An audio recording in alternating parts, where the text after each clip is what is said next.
Irvine Welsh, it's a pleasure to meet you. How are you keeping? Very well, thanks. Yeah, a bit tired, like jumping around all over the place, but apart from that, good.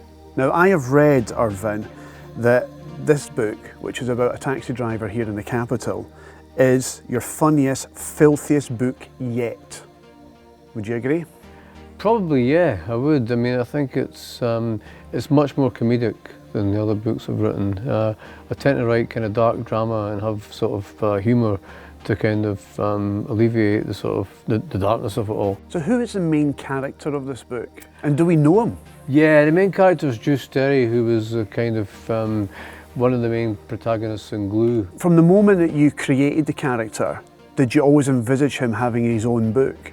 No, I mean, he's just gate-crashed back into everything. I thought that was him, you know, I wrote this character, that was him done, but he keeps coming back, and it's interesting that, you know, more than like Bruce Robertson and Filth, and more than the kind of Trainspotting, he's the guy that people keep asking about, you know, when are you going to bring Juice Terry back? And it's the character keeps kind of coming back to me as well. I'd been living in America for 6 years, and Ireland for 5 years before that, so it was basically, he was my tour guide back into Scotland again. You know, I wanted to write a book about Scotland because it's some big changes happening in the country, and I thought Juice Terry would be the ideal tour guide. You know, be driving around in a taxi, and that kind of, I'm almost like the silent kind of passenger in the cab. What's it like looking at Edinburgh from the outside? I think when you live away, you kind of, when you grow up in a place, you kind of think of it as being very mundane and ordinary, and then when you move away, you actually see just how exotic and kind of weird and wonderful and quirky it all is. Edinburgh's exotic. Yeah, no, much more so. It's the most exotic place I've been to, and really? You know, and I've travelled the world.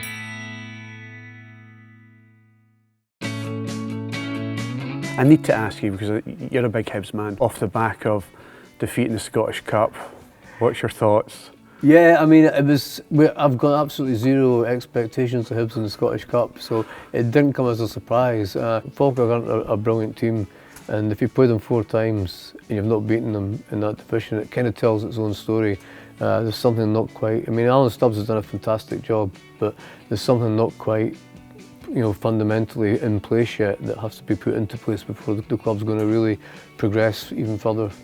I think if Hibs won the Scottish Cup would be finished as a tournament because, I mean, it's the only interesting story really about the Scottish Cup is Hibs is hoodoo. I can't think of any other interesting story about the Scottish Cup, you know. So if Hibs ever win the Scottish Cup, end the Scottish Cup there that day, that's it, gone? Yeah, it'll probably end Hibs as well because it's the only thing we've got worth talking about is this jinx.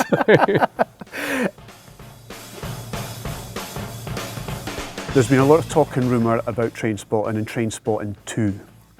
I've heard so many stories, I've read so many things on the internet. We've got the main man sat here in the lovely Lyceum Theatre.